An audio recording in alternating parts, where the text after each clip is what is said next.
Morning guys, Con here, check it out. That's all those Air Force helicopters passing through my housing area. This is probably a rehearsal for the upcoming Merdeka celebrations.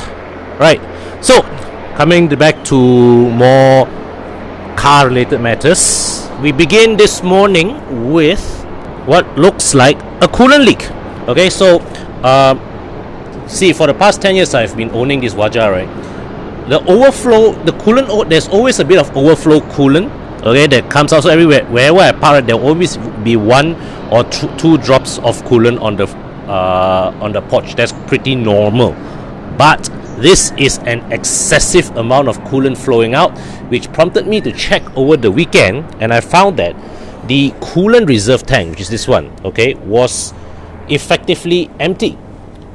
Okay, so this coolant tank was empty, but here the main in the main radiator there's still a healthy amount of coolant. I can still see coolant, right to the top. So that's why there has been no overheating of the car.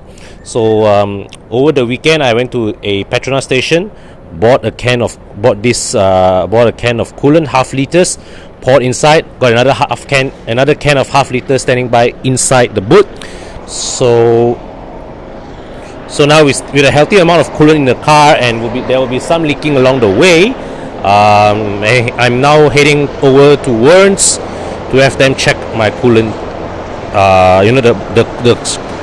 the condition of my cooling system to spot the leak. Alright guys, so we are now at Wearnes and they have diagnosed the source of the leak. So the leak is coming from this joint, this part of the hose here. So it's looking like we're gonna have to change that hose, okay, this hose, and maybe even the water pump as well. So now waiting for them to give me a cost estimate. Okay guys, so the technician at Wearnes have just come back to me with an official quote, and as you can see there was a drop of coolant that just dripped down. Alright, so anyways, the items that require replacing are the water pump, the thermostat, the radiator cap, and the coolant pipe. So overall, what you call it? So total all these parts, okay, they are charging me 80 ringgit for labor, 150 ringgit for the water pump, 76 ringgit for the thermostat, 45 ringgit for the radiator cap, and 130 ringgit for the coolant pipe, okay, which is the big metal pipe that I showed earlier. Let me just show you again. So it's that metal pipe right there, right? So all in, this is going to cost just over 500, right? Well, not particularly cheap, but not very expensive either, and quite good value for the total amount of work that's going to be done, because they're going to have to open quite a few things. It's going to be quite a labor-intensive task to disassemble all the related components and reinstall them.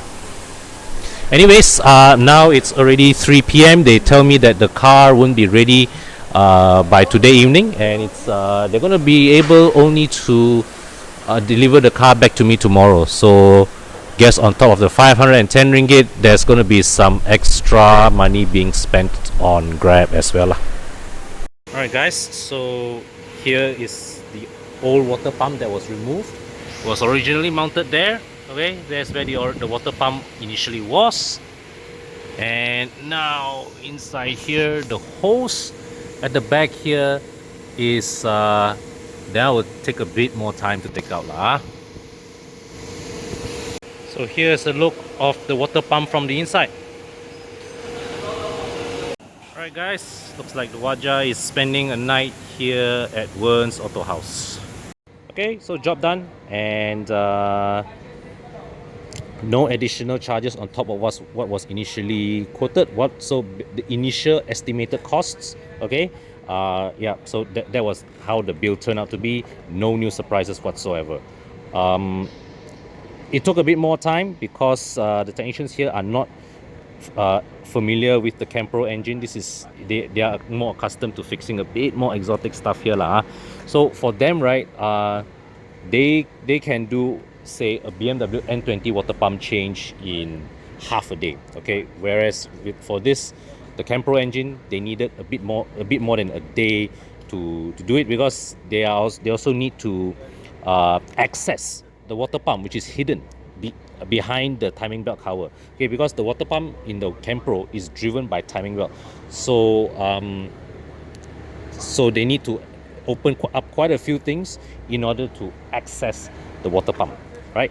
But of course, a Proton workshop, okay, an authorized Proton service center will be able to do the job faster, okay, because they are trained to handle the Campro engine right from the start. So when it comes to repairing your car, right, okay, between choosing a third-party workshop versus going back to your authorized centers, third-party places like here, like Wearnes Auto House, definitely will give you more competitive costing, okay, and also the workmanship here in Wearnes to me has been very, very good, okay. But when you go back to your authorized dealership, what you get is that you are getting people who are trained to specialize in your car, working on your car.